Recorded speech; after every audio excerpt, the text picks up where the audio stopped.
Bonjour et bienvenue dans cette nouvelle vidéo confinement, kinésithérapie et course à pied. Aujourd'hui, on va parler de la chaîne anti-effondrement ou autrement appelée chaîne anti-valgus dynamique du genou. Alors, qu'est-ce que c'est que le valgus dynamique du genou? C'est le fait que lorsqu'on est en flexion, qu'on vient faire donc une descente sur le membre inférieur, le genou parte à l'intérieur. Donc moi je l'appelle effondrement du genou, mais c'est également appelé valgus dynamique. On peut observer ça lorsqu'on fait des squats, lorsqu'on fait des réceptions de saut, lorsqu'on court à la réception, à la course à pied, et notamment lorsqu'on allonge la distance, la fatigue musculaire peut provoquer ça. Et il y a un risque de pathologie associé à cette position entre guillemets vicieuse du genou. Donc on va énumérer les pathologies et énumérer les muscles qui composent cette chaîne. Donc les muscles qui composent la chaîne anti-effondrement. Pour lutter contre ce mouvement-là, on va avoir besoin des rotateurs externes de hanche, des rotateurs internes de genoux, donc essentiellement les ischio-jambiers internes, et des muscles du plan interne du pied, à savoir pour la cheville, le tibial postérieur et tous les muscles intrinsèques du pied, donc le carré plantaire et tous les muscles de la voûte plantaire. Ça va nous permettre de faire de la prévention des blessures. Alors à la course, ça va être tous les syndromes d'abutement antérieur de hanche, les atteintes méniscales, éventuellement les tendinopathies de la patte doigt, toutes les pathologies également d'aponévrosite plantaire, et sur des sports plus traumatiques, prévention des entorses du ligament croisé antérieur et du ligament collatéral tibial. Premier exercice, on va avoir besoin, alors soit d'une sangle, si vous avez une sangle typique de kiné chez vous. Moi j'ai pris une ceinture, ce qu'ils appellent les ceintures golfeurs, extensibles. Donc on va travailler les rotateurs externes de hanche. Pour ce faire, on va être allongé, on passe la sangle au-dessus des genoux, on va être allongé sur le côté, donc là je vais travailler le côté gauche, alignement cheville, hanche, épaule, genou fléchi à 90 degrés, hop, et je vais bassin immobile, monter le genou et redescendre.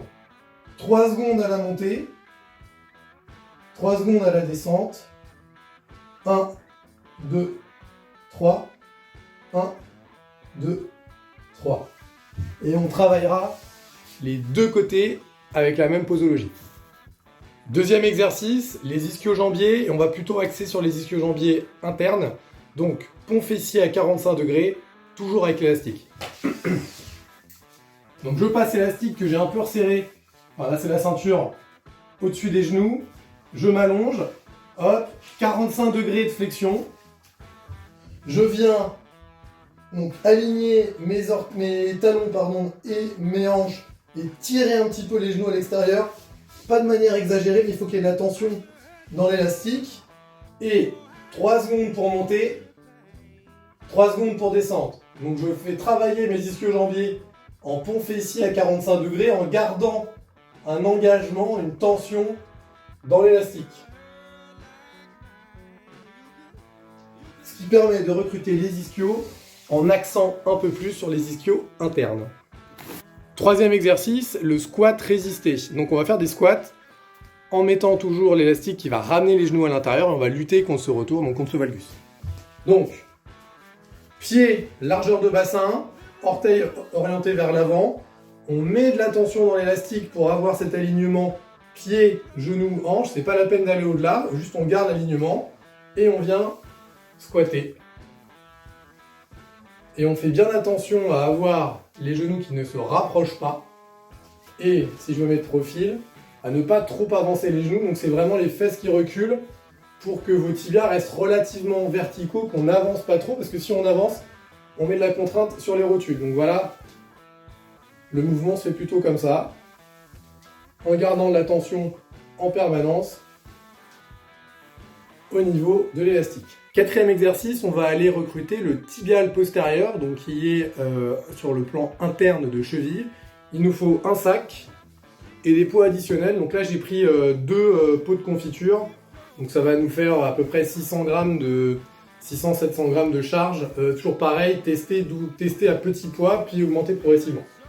On croise, donc on va travailler à droite. On pose la cheville sur le genou opposé. On vient avec le sac, hop, fixé plutôt sur l'avant du pied. On travaille en position neutre de cheville. On n'est ni en flexion dorsale max, ni en flexion plantaire max.